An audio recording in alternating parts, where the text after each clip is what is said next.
عزل کی وجہ ہی نہیں ہوتی، کیونکہ اللہ کی جانب سے حکم یہی آیا کہ پڑھنے والا آپ کا ہوگا۔ ملاحظہ فرمائیے عزیزو، یہ کتاب ہے السنہ، اور اس حدیث اس میں جو دلائل پیش کروں گا اس میں صحیح روایات کے ساتھ آپ کی خدمت میں، اس سے نہ صرف کہ ابوبکر رسول صلی اللہ علیہ وسلم میں سے نہیں ہے، بلکہ وہ دائرہ ایمان سے بھی خارج ہے، یہ بھی ثابت ہو جائے گا ابھی انشاءاللہ تبارک و تعالیٰ کی صحیح احادیث سے۔ نحمدہ و نصلی و نسلم علی رسولہ النبی الکریم الامین، اما بعد۔ معزز ناظرین و سامعین، السنہ لی ابی بکر بن عاصم سے حسن اللہ یاری نے ایک حدیث پڑھی، ایک روایت پڑھی۔ عزیزو صفحہ نمبر 918 میں حدیث نمبر 1418، عبداللہ ابن ارقم کہتے ہیں کہ ہم لوگ گئے تھے مدینہ، وہاں پر کچھ لوگ اہل کوفہ کے بھی آئے تھے۔ سعد بن ابی وقاص نے کہا کونوا عراقیین۔ میں وہ روایت آپ کے سامنے پڑھ دیتا ہوں۔ حدثنا الحسن بن علی حدثنا یزید بن ہارون حدثنا فطر عن عبداللہ بن شریک عن عبداللہ بن ارقم۔ یہ بات یاد رکھیں کہ عبداللہ بن ارقم، یہ عبداللہ بن ارقم بھی ہے اور عبداللہ بن رقیم بھی ہے، یہ میں انشاءاللہ یہ جرح و تعدیل کی کتابوں سے اس کا نام دکھاؤں گا۔ قالا، انہوں نے کہا کہ اتینا المدینہ انا و اناس من اہل الکوفہ، کہ میں اور میرے ساتھ اور بھی لوگ کوفہ سے مدینہ پہنچے۔ فلاقینا سعد بن وقاص، اور ہم حضرت سعد بن نبی وقاص سے ملے۔ فقال کونوا الراقیین، انہوں نے کہا تم عراقی رہو، یعنی مولا علی کے شیعہ ہی رہو۔ قال، پھر انہوں نے کہا وکنت من اقرب القوم الیہ، اور یہ عبداللہ بن رقیم یا عبداللہ بن ارقم یہ کہتے ہیں کہ میں پوری قوم میں حضرت سعد بن نبی وقاص کے زیادہ قریب تھا پوری قوم سے۔ فسال عن علی رضی اللہ تعالی عنہ، نبی حضرت سعد بن وقاص نے پوچھا حضرت علی المرتضی شیر خدا کے بارے میں۔ کس قافلے سے؟ جو عراق سے قافلہ آیا تھا اس سے پوچھا۔ قال کیف رأیتموہ هل سمعتموہ یذکرنی، تو انہوں نے ہم سے پوچھا تم کیسے دیکھتے ہو یا تمہارا کیا خیال ہے، کیا تم نے ان سے یعنی حضرت علی المرتضی شیر خدا سے میرے متعلق بھی کچھ سنا؟ قلنا، تو ہم نے کہا لا، نہیں، آپ کے بارے میں ہم نے ان سے نہیں سنا۔ اما باسمک فلا ولکن سمعنا یقول اتقوا فتنة الاخنس، سوائے اس کے کہ وہ اشارہ کنایتن تعریضاً آپ کا نام، انہوں نے واضح طور پر تو آپ کا نام نہیں لیا، لیکن تعریضاً یا اشارتاً انہوں نے جو کہا ہے وہ ہم نے یہ سنا ہے کہ انہوں نے کہا کہ فتنة الاخنس سے جو ہے وہ بچ کے رہنا۔ اخنس کہتے ہیں جس کی ناک ٹیڑھی ہو یا بندر کو، نعوذ باللہ من ذالک، یعنی بندر والے فتنے سے بچ کے رہنا۔ یہ روایت بتا رہی ہے جو حسن اللہ یاری نے جو ہو بہو پڑھا ہے وہ آپ کے سامنے میں پڑھ کے سنا رہا ہوں۔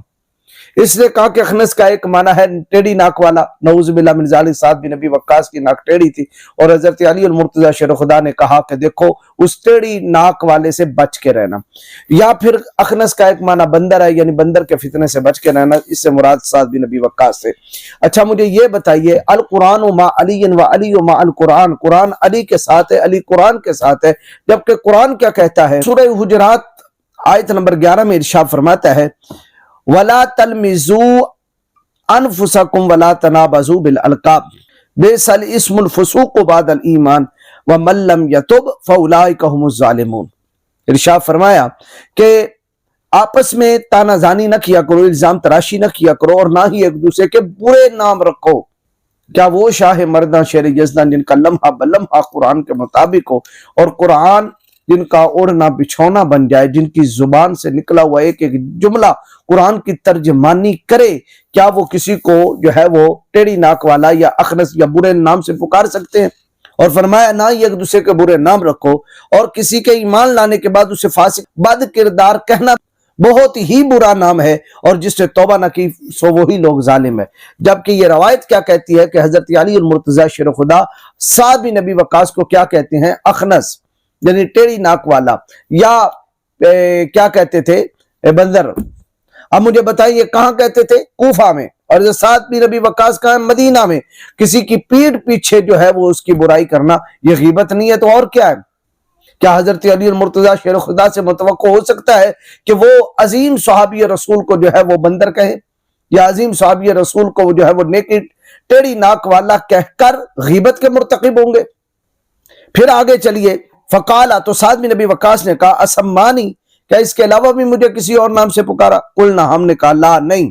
فقال ان الخنس کثیر، تو انہوں نے کہہ دیا نہیں بندر تو اور بھی بڑے ہیں، شاید انہوں نے کسی اور کا ذکر کیا اور تم نے میری مراد لے لی ہو۔ یہ جو لفظ بہ لفظ حسن اللہ یاری نے پڑھا ہے نا، وہ میں سارا بتا رہا ہوں کہ وہ کس طرح اس نے تو صحابہ کرام کا ذکر یوں کرنا ہے کہ پتہ نہیں کائنات کی سب سے بدترین اگر کوئی قوم ہے تو وہ رسول اللہ کے صحابہ تھے۔ بس یہودیوں سے بھی پوچھ لو نا کہ تمہاری امت میں سب سے بہترین لوگ کون ہیں، وہ کہیں گے اصحاب موسیٰ۔ عیسائیوں سے پوچھو تمہاری قوم میں، تمہاری امت میں سب سے افضل کون تھے، وہ کہیں گے اصحاب عیسیٰ۔ اور حسن اللہ یاری سے پوچھو کہ سب سے بہتر کون ہے تو کہے گا میں، اور سب سے برے کون ہے تو وہ کہے گا اصحاب محمد۔ بس یہی ہے، اور کیا ہے۔ ولیکن، اور عبداللہ بن رقیم یا عبداللہ بن ارقم جو بھی ہے، آگے اس کا کٹا کٹی کھل جائے گا، وہ کہتا ہے ولیکن لا ازال احبہ، تو میں لیکن ان سے محبت کرتا رہوں گا، یعنی میں حضرت علی المرتضیٰ شیر خدا سے محبت کرتا رہوں گا، وہ اگرچہ میرے نام بگاڑیں یا مجھے بندر خنزیر جو بھی کہتے رہے۔ کیا یہ شیوا ہو سکتا ہے جو اس روایت کے مطابق حضرت علی المرتضیٰ شیر خدا کا پوری دنیا کے سامنے یہ واضح کرنا چاہتا ہے؟ لا ازال احبہ، میں ہمیشہ ان سے محبت کرتا رہوں گا۔ کن سے؟ حضرت علی المرتضیٰ شیر خدا، شاہ مردان، شیر یزنا، قوت پروردگار سے۔ بعد ثلاثن، تین باتیں جو میں نے سنی ہیں، یا تین روایات یا تین نبی پاک علیہ السلام کے ارشادات، ان تین ارشادات نبویہ کے باعث میں ان سے محبت کروں گا۔ سمعتہن من رسول اللہ، جو میں نے نبی پاک علیہ السلام سے سنی، اس میں سے ایک ہے ان رسول اللہ صلی اللہ تعالی علیہ وسلم بعث ابا بکر بالبراءۃ ثم بعث علی فاخذها منه، کہ نبی پاک علیہ السلام نے حضرت ابو بکر صدیق کو آیت برات یعنی توبہ، سورت توبہ کی ابتدائی آیتیں دے کر جو ہے وہ مکہ امیر حج بنا کر مکہ کی طرف روانہ کیا۔ ثم بعث علی فاخذها منه، پھر نبی پاک علیہ السلام نے حضرت علی کو پیچھے بھیجا، جبکہ حضرت ابو بکر صدیق کئی منزلیں طے کر کے مدینہ منورہ سے وادی مکہ کی طرف جا رہے تھے، اور انہوں نے کئی منزلیں طے کی ہوئی تھی، تو حضرت شاہ مردہ کو نبی پاک علیہ السلام نے بھیجا، جاؤ علی ان سے آیات براءت لے کر، آیات توبہ لے کر تم مکہ کے اندر مکے کے اندر چلے جاؤ۔ اب ڈیوٹی بدل گئی ہے، پہلے میں نے ابو بکر کو دیا، لیکن اللہ نے پسند نہیں کیا کہ ابو بکر کو ملنی چاہیے، اللہ نے پسند یہ کیا ہے کہ تم جاؤ، یا تمہارا جو ہے وہ رجل جانا چاہیے تمہارے خاندان کا۔ تو چونکہ اللہ رب العالمین نے ابو بکر کو پسند نہیں کیا، ان کو میں ریجیکٹ کرتا ہوں، تمہیں میں مقرر کرتا ہوں۔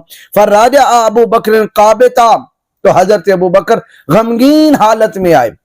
فقال، اور انہوں نے کہا یا رسول اللہ، اے اللہ کے رسول، یعنی مجھے کس سبب سے اس عہدے سے ہٹایا گیا، مجھے امیر حج بنایا گیا تھا، مجھے آیات براءت، آیات توبہ دے کر بھیجا جا رہا ہے، اور آپ نے مجھ سے وہ آیات توبہ لے کر حضرت علی المرتضیٰ شیر خدا کو دے دی، اس کا سبب کیا ہے؟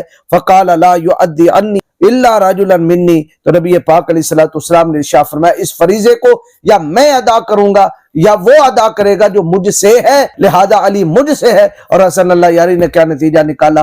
علی جو ہے وہ نبی سے ہے، ابو بکر نبی کا کچھ نہیں لگتا، لہذا ان کو ہٹا کے حضرت علی مرتضیٰ شیر خدا کو نبی پاک علیہ السلام نے آیات برات دے کر امیر حج مقرر کیا۔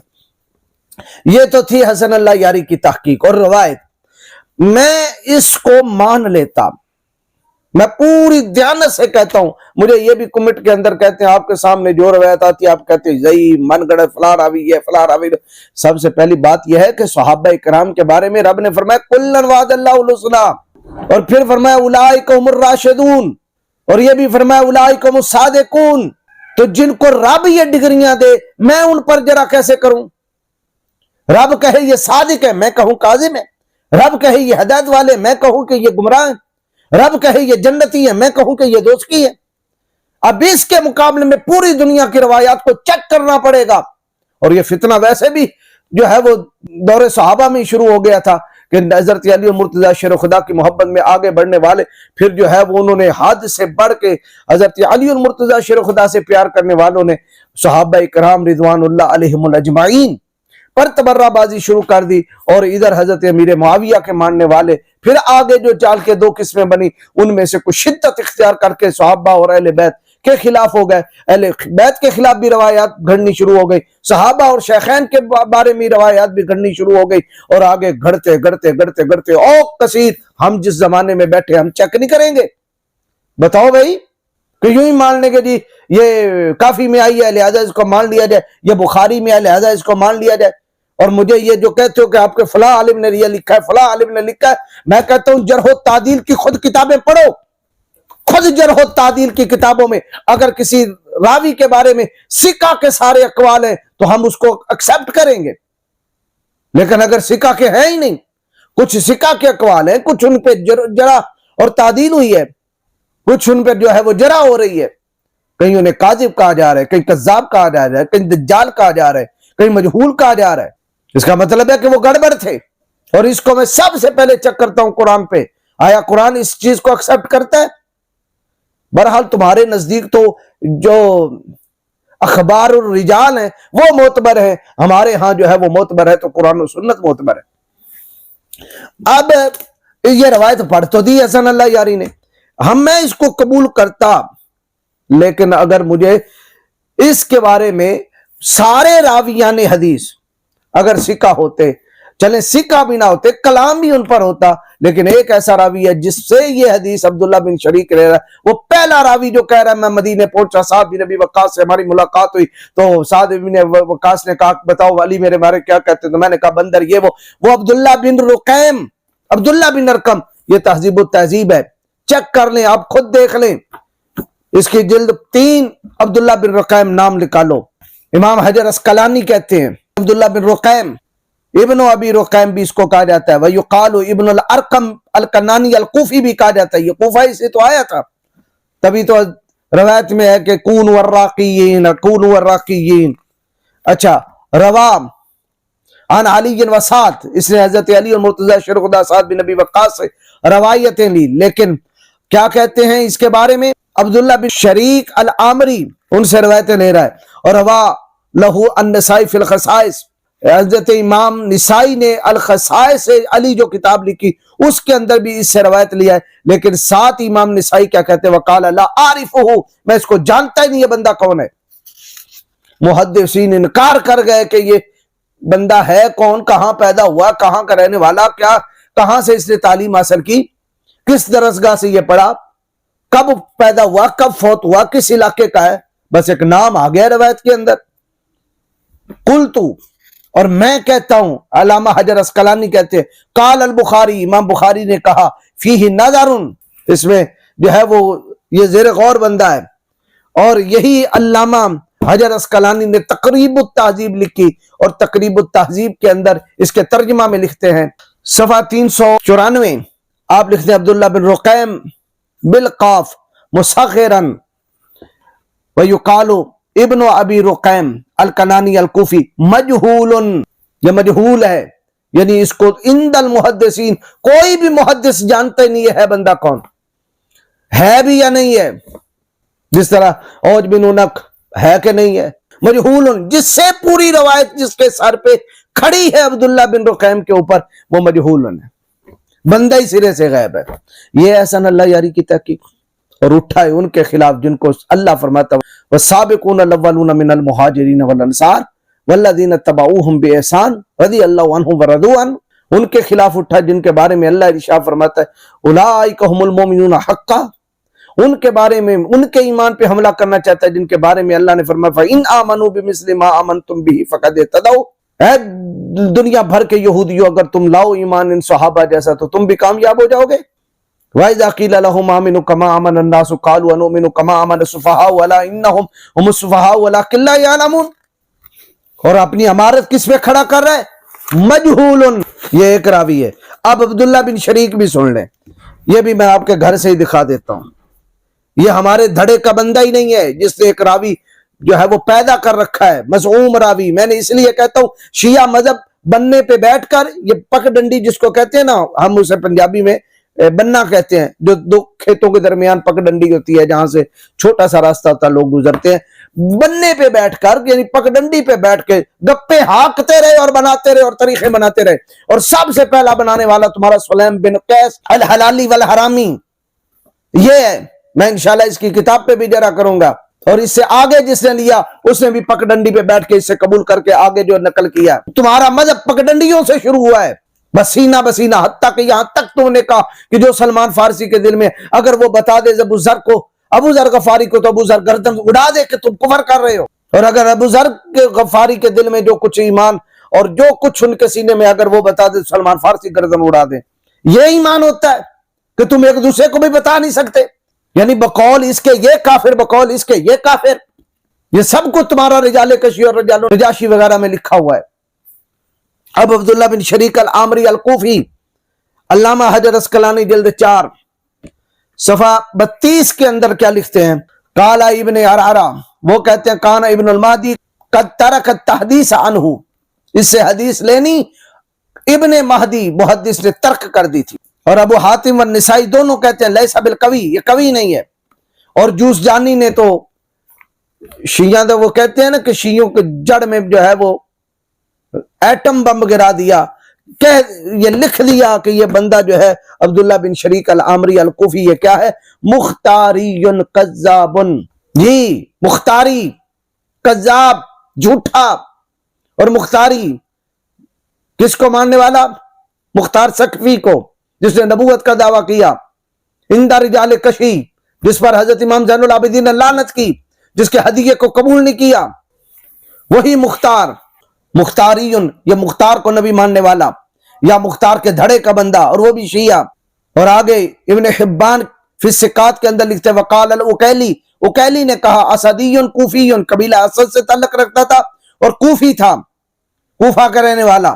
کان ممن یغلو، جو ان بندوں میں سے تھا جو غلو کرتے ہیں، یعنی اہل بیت کے بارے میں شان بڑھا چڑھا کے بیان کرنے والے۔ اور عند المحدثین، جب رافضی راوی ہو اور بیان صحابہ کرام کے خلاف ہو تو سمجھ لینا کہ اس نے اپنے جی سے بنایا ہے، اور یہ بنائی بھی اپنے جی سے ہے۔ کیوں کہ جو آگے راوی عبداللہ بن رقیم وہ بالکل کائنات میں بندہ ہے ہی نہیں، بالکل مجہول، کب پیدا ہوا، کب فوت ہوا، کہاں ملا، اس سے کس جگہ پہ ملاقات ہوئی، پتہ ہی کوئی نہیں۔ ابن حبان فی الضعفاء، حضرت امام ابن حبان نے اس کو ضعیف راویوں میں نقل کیا اور کہا کان غالیا فی التشیع، یعنی یہ تشیع میں، شیعہ ہونے میں، شیعہ نوازی کرنے میں غالی درجے کا تھا یہ۔ اور آگے ابو الفتح الازدی کہتے ہیں من اصحاب المختار، یہ اصحاب مختار، مختار سقفی کے اصحاب میں سے تھا، یعنی یا اس کو نبی ماننے والا یا اس کے لشکریوں میں سے، اور وہ بھی بالیقین شیعہ۔ لا یکتب حدیثہ، اس کی حدیثیں لکھنے کے قابل نہیں ہیں۔ قال ابن عدی، ابن عدی کہتے ہیں مختاری کوفی، مختاری تھا، کوفی تھا۔ اب یہ تو ہے دونوں بندے، ایک ہے مجہول اور دوسرا اس مجہول سے جو عالم عدم میں ہے، پتہ نہیں ہے بھی کہ نہیں ہے، اس عدم سے سن سنا کے مجھے آواز آئی، مجھے آواز آئی، اس جس کو آواز آئی وہ اہل سنت بھی نہیں، مختاری شیعہ۔